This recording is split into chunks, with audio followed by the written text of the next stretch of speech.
A veces me gusta acercarme a las personas que viven y experimentan la educación para poder sumergirme y descubrir todo lo que acontece en los sistemas educativos. Soy Rafael Campaña y esto es Un Mundo y la Educación.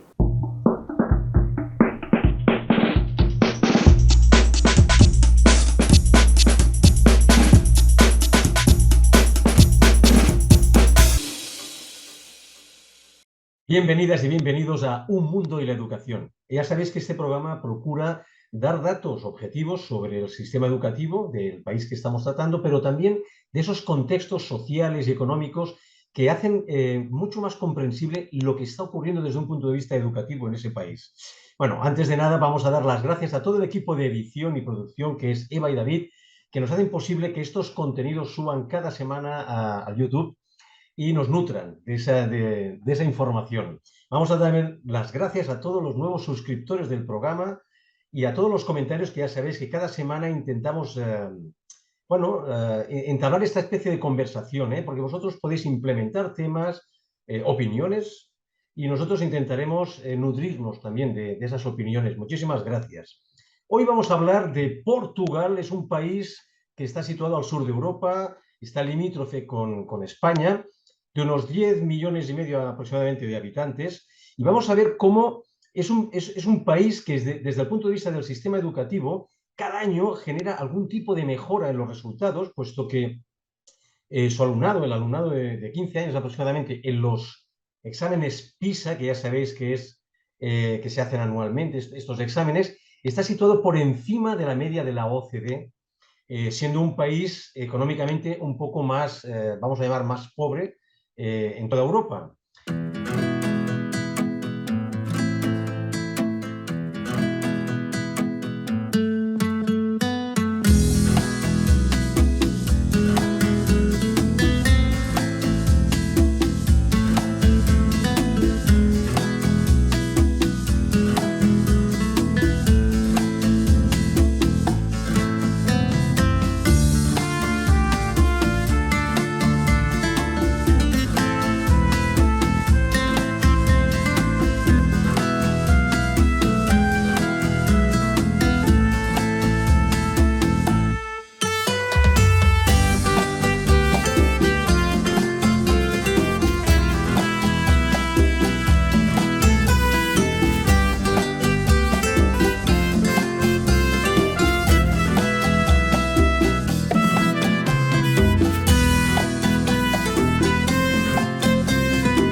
Hoy vamos a hacer la primera parte, vamos a hablar con Rui Miguel Coelho Belo. Él es profesor de educación física y él también es entrenador de fútbol.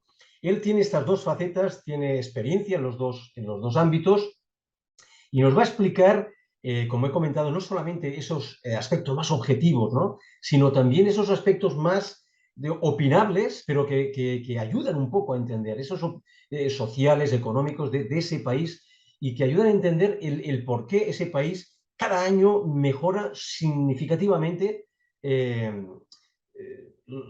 esos baremos del PISA, ¿no?, de la OCDE.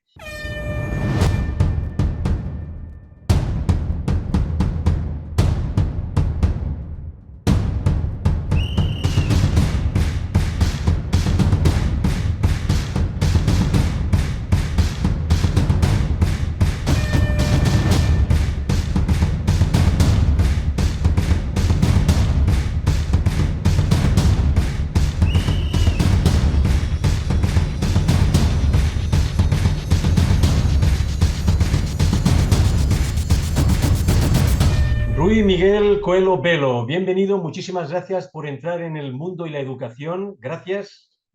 Gracias.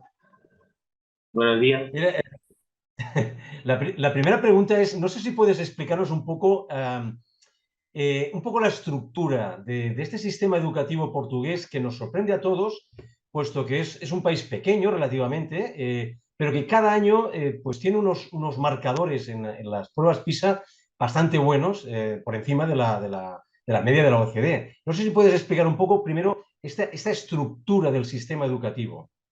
Muy bien. Mira, en primer lugar, decir que es un placer contribuir aquí para tu trabajo y es un gran orgullo para mí ayudar en lo que puedo ayudar. Bueno, la estructura aquí en Portugal se hace de la siguiente manera. Nosotros tenemos aquí de los 0 a los 3 años más o menos el berzario. Y lo que es los niños que nacen, normalmente los padres se quedan con ellos hasta los 5 meses más o menos, y después, si no tienen ninguém que se quede en casa con ellos, os tienen que poner en un colegio, en una escuela pública o privada, para que se queden ahí hasta los 3 años. De los 3 a los 6 años, tenemos el preprimario, la preprimaria. Que es cuando haces ya trabajos más sociales ahí con los chicos pequeñitos, eh, empiezan a pintar y todo eso. La primaria, que empieza a los 6 años, equivale al primer año. El primer año, es decir, del primero al cuarto año, el primero, el primero, el segundo, el tercero y el cuarto año son de la primaria, que va más o menos entre los 6 y 9 años de edad. Después de la primaria tenemos el segundo ciclo, se llama aquí segundo y tercer ciclo, que va desde el quinto año al nono. El quinto y el sexto año son del segundo ciclo, el séptimo, el octavo, el nono y el nono del tercer ciclo.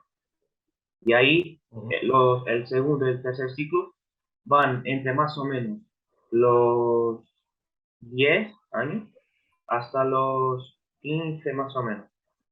A los 15 ellos van al ensino secundario, que es la última etapa antes de la universidad, para quien quiere ir a la universidad. Empiezan en el décimo año, décimo primero y el décimo segundo año.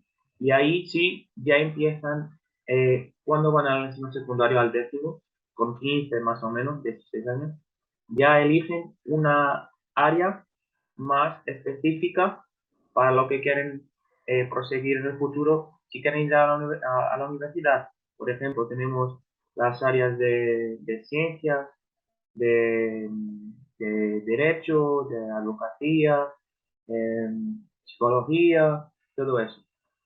Después del décimo segundo, que termina más o menos a los 17, 18 años, ahí sí tenemos la universidad, que solo va quien quiere, que no es obligatorio.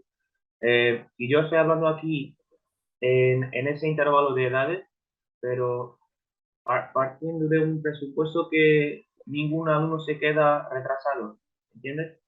Porque hay muchos alumnos que por veces, por las evaluaciones no son buenas y se quedan, se tienen que quedar, como en España, creo yo. Y yo estoy hablando sin nadie se queda para atrás, ¿entiendes? Bueno, por lo menos aquí se define así. El berzario, el preprimario, el primario, el segundo y el tercer ciclo, el ensino secundario y después, para quien quiere, la universidad. Rui, aquí en España tú sabes que la secundaria se llama ESO, Educación Secundaria Obligatoria, pero yo sé que en Portugal se le dice GESO. ¿Podrías explicar un poco qué significan estas siglas? ¿Gerson, cómo? Sí, en España la secundaria se le llama ESO, Educación Secundaria Obligatoria. pero en Portugal sé que se le pone la G, GESO. No sé si podías explicar un poco el significado de estas siglas. No, no, aquí en Portugal el enseño secundario es obligatorio, ¿sí? Y la sigla que se usa aquí es solo ES, que es ensino secundario. Tenemos después ahí en el secundario algunas áreas que dependen del curso que el alumno elige. Pero en términos de sigla, aquí se dice ensino secundario, la sigla es ES, solo. Ok, ok, perfecto. ¿Podrías hablar un poco del tema de horarios aproximadamente? Sé que, claro, es grande Portugal, pero un poco en la escuela pública y tal. ¿Qué horarios son los habituales? Em, Normalmente las clases empiezan y eso no hay una gran definición de los años. Es prácticamente igual en todo el ensino, desde los pequeños Ujú. hasta los de 18 años más o menos. Empiezan más o menos por las 8 de la mañana hasta las 4 o 5 de la tarde. Em, Tienen la hora de la comida también, al mediodía, pero más o menos, si yo divido más o menos por el día, empiezan, por ejemplo, a las 8 o 9, depende un poco también del horario de la escuela, porque aquí ni todas las escuelas y los institutos tienen y colegios el mismo horario, pero más o menos en media empiezan por las 8 o 9, eh, por el mediodía a la 1, la hora de la comida más o menos, después por las 2 hasta las 4 o 5, el horario de la tarde. Y después también tienen algunas escuelas. Nosotros aquí tenemos actividades y yo como soy de educación física en mi área, eh, prácticamente todos los colegios o escuelas públicas y privadas tienen actividades extracurriculares para quien quiere hacer deporte, por ejemplo, o deporte o de otra área, de lenguas, de inglés, de español, pero ahí solo se inscriben los alumnos que tienen interés, no es obligatorio. Por ejemplo, te doy un ejemplo. Yo enseño en el público educación física y en el privado en un colegio también. Pero lo que yo hago en el privado son actividades que se hacen y tienen un horario extracurricular después de que los alumnos terminen las clases. Yo hago y enseño aulas de fútbol en el colegio para los niños, pero no es obligatorio, pero más o menos entre las 8 9 y 4 o 5 de la tarde, más o menos. Y Rui, por ejemplo, ¿qué diferencia realmente hay significativas entre la escuela pública en Portugal y la escuela privada o concertada? No sé si tenéis las dos opciones. Eh, no sé si me está preguntando, aquí tenemos las dos opciones, ¿sí? El privado y el Ujú. público. Es una cuestión de elegir si los padres de los niños os quieren poner en el público, lo ponen. Si quieren el privado, al privado. No cambia mucho en términos de horario, es prácticamente lo mismo, pero en el privado tienen un poco más de autonomía para la cuestión bueno, de todo. Sí, de aplicar el currículum. Tienen un poco más de flexibilidad, quieres decir. No por el currículo, porque las disciplinas son prácticamente las mismas, son las mismas, pero tienen un poco más de autonomía con el horario, con la cuestión financiera y el dinero, bueno, como no es público, no es del Estado, tienen un poco más de autonomía. Por ejemplo, ¿para qué quiere ir a la universidad? Los exámenes en el final del décimo secundario, en el 12º año, son iguales en todo el país. Por ejemplo, eh, yo he estudiado en el privado, por ejemplo, y yo quiero ser profesor de matemáticas. Tengo que ir a la universidad tengo que hacer el examen de matemática. Un alumno del público, por ejemplo, que quiere ir a matemática, tiene que hacer el mismo examen. Eh, Después la preparación depende también del tipo de colegio, de la escuela, pero el acceso a la universidad es igual para todos. Hasta el 12.º. Al final del secundario sí ya tienen algunas diferencias, pero no mucho. No mucho. En términos de currículo, la misma disciplina siempre. Sí. Y tienes unas disciplinas base, por ejemplo, la educación física, matemática, el portugués, el inglés, em, la filosofía, por ejemplo. Después tienen algunas que son opcionales y tienen que elegir otras lenguas como el latín, el español, la psicología. Ahí elige cada uno lo que quiere. Ujú, ujú, ujú. Y quería preguntarte respecto a las instalaciones de estas escuelas privadas o públicas. Y también quería preguntarte ya en la misma pregunta, si estas escuelas privadas están subvencionadas por el gobierno o simplemente son empresas privadas de educación. Em, las instalaciones del público cambian mucho. Ahora ha habido una preocupación en los últimos años para mejorar las instalaciones, pero depende mucho de la zona del país, eh, de la zona que, por ejemplo, yo soy del interior, de una ciudad, Elvas, muy cerquita de Badajoz. Ahí, por ejemplo, te digo, la escuela secundaria tiene unas buenas instalaciones. Ya tiene muchos años, unos 50 años o más, y ahora, hace unos 10 años más o menos, arreglaron todo. Aquí, por ejemplo, yo vivo cerca de Sintra, hay muchas escuelas públicas y privadas, antiguas también, y ya unas están un poco mejor que otras. Bueno, eso cambia mucho la instalación. Pero en mi opinión, yo creo que es muy importante que la escuela ofrezca a los alumnos condiciones para que se pueda trabajar mejor. Y yo hablo en términos de instalaciones, de material, de espacio, yo creo que es muy importante. Por la segunda pregunta, del financiamiento al privado, eh, yo no estoy muy dentro, pero yo sé que en algunas cosas ayuda el Estado, un poco sí, pero ayuda un poco el privado. Interfiere un poco, pero no, pero casi nada. Muy poco, un poquito. Por ejemplo, Rui, ¿el sueldo del profesorado de la escuela privada lo paga la escuela o lo paga el gobierno? La escuela, el colegio privado, sí. Ok, perfecto, perfecto. Esa era la pregunta.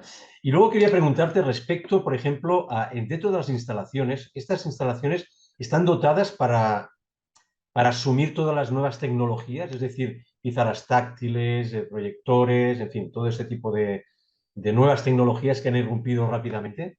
¿Están Cada vez, preparadas o hay déficit? sí, cada vez más, sí, sí, están, sí. Yo, por ejemplo, en el último año, yo estuve en una escuela que de las primeras que trabajan con el ensino a la distancia. Mm, Em, por ejemplo, te digo, la escuela tenía y tiene más o menos unos 500 alumnos y presencialmente solo tienen unos 100 más o menos. Los otros 400 es a la distancia. Nosotros enseñábamos las clases en el ensino a la distancia, por el ordenador, educación física, todas las disciplinas. Y el presencial también, yo también lo hacía con, ahí sí, era normal, es normal. Pero bueno, a tu pregunta, em, cada vez más hay una preocupación aquí para incluir las nuevas tecnologías en la escuela, tanto en la pública como en la privada. Y, por ejemplo, te doy un ejemplo. Yo conozco personas que ahora con el confinamiento y todo eso, tenían las clases por el ordenador, por ejemplo. Ujú. No tenían libros, tenían documentos online que podían leer y trabajar online. Vale, vale, sí, lo entiendo. Y dentro de este contexto, el tema de los móviles, es decir, de los teléfonos portátiles, ¿cómo lo gestionáis desde un punto de vista educativo en las aulas? ¿Los alumnos pueden llevar su móvil? ¿Lo utilizan? ¿Es un distractor? Es un distractor, sí. Sí. Hay algunos profesores que para trabajar, por ejemplo, porque aún no tienen ordenador ahí en el salón donde están, por ejemplo, piden a los alumnos que van al móvil para trabajar. Pero fuera de eso, no es permitido. Incluso como todo el mundo sabe, el móvil es una dependencia muy grande en los jóvenes y en los adultos también. Y es un problema que es muy es normal que pase en la escuela porque cada vez más los alumnos no respetan la regla del móvil. Y por veces puede haber problemas y hay acciones disciplinares y todo más por eso, porque no respetan. Porque son muy dependientes, no respetan. Pero por veces, y yo hablo, por ejemplo, por la escuela donde yo he trabajado el año que pasó, algunos profesores utilizaban los móviles para trabajar, pero en casos muy específicos. Y tú has hablado de algún problemilla, algún problema que ha habido. ¿Realmente tú crees que es lo habitual que haya problemas de convivencia por el tema de los móviles? Es decir, cuando el profesorado, por ejemplo, pues, pide atención y existen estas desatenciones por parte del alumnado, ¿hay problemas, actitudes disruptivas en las aulas debido a los móviles? Y, por ejemplo, hay muchas interrupciones para el profesor quiere decir, quiere hablar, quiere enseñar la materia y no por el ruido, porque los alumnos lo ponen sin sonido, pero es más imagina, yo soy profesor, estoy mirando a los alumnos y están con la cabeza abajo. Yo sé que están en el móvil, por ejemplo. No pasa mucho conmigo porque yo estaba prácticamente en el gimnasio, porque soy de educación física, pero Ujú. para los profesores que están mucho del tiempo en las clases, en el salón, en los salones, es más complicado convencer a los alumnos de que el móvil no puede estar ahí o tiene que estar en la maleta o lo que sea. Sí. Muy bien. Rui, una otra pregunta que yo creo que es muy interesante es saber un poco las ratios, es decir, el número de alumnado que normalmente hay en las aulas de la escuela pública y la escuela privada, si es que hay diferencia. Hablo en términos generales, ¿eh? Por turno, ¿no? Por turno. Sí, o sea, ¿cuántos alumnos por aula hay aproximadamente? ¿O suele haber? Normalmente no cambia mucho del privado al público. Andará más o menos por los 20, 22, por ahí. Pero, por ejemplo, imagínate que, como yo he dicho anteriormente, cuando se van al secundario, em, tienen que hacer las turmas, el conjunto de alumnos en cada curso. Imagínate que yo voy para un área de lenguas, por ejemplo, y en ese año están inscritos 12 alumnos o 13 alumnos. Ahí probablemente la clase, tendrá solo 13 alumnos porque no tienen más. Pero cuando tienen más y tienen que dividir por turmas, an- es más o menos por los 20, 22, 23, más o menos en media, eso. Muy bien. Y Rui, yo quería preguntarte también, ya para concluir esta primera parte, estas asignaturas como educación física, en la que tú estás inmerso, música, visual y plástica, este tipo de asignaturas que habitualmente en la mayoría de los sistemas educativos están un poco relegadas a lo mínimo, ¿cómo las trata el sistema educativo portugués? A nivel de valoración de horarios, en fin, ¿cómo las trata? No sé si puedes comentar algo. En términos de horario lo mismo que las otras disciplinas. Em, por ejemplo, nosotros aquí trabajamos con clases de más o menos, depende de la escuela, lo que te había dicho. Imagina, hay por ejemplo escuelas que trabajan 3 aulas a la semana de 45 minutos, por ejemplo, y hay otras que trabajan una clase de 90 minutos y uno de 45.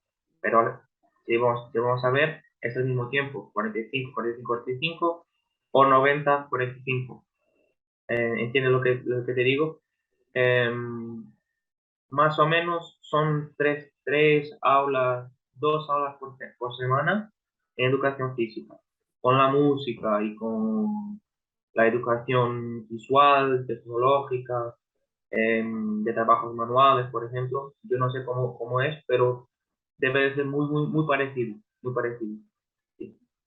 Muy bien. Las que tienen más fuerza ahí en el currículo escolar son la matemática, el portugués, bueno, el inglés también, pero la matemática y el portugués son las que tienen más fuerza. Sí. Ok. Bueno, Rui Miguel Coelho Velo, muchísimas gracias por esta primera parte que vamos a dar por concluida en este momento. Hemos hablado de instalaciones, de la escuela pública, la escuela privada, de las estructuras, que eso es muy interesante saber un poco cómo está, de las ratios y también de estas asignaturas que habitualmente siempre están un poco relegadas, como la educación física, la música, etcétera, etcétera. Bueno, muchísimas gracias y nos vemos en la segunda parte. Hasta pronto, Rui. Muchas gracias.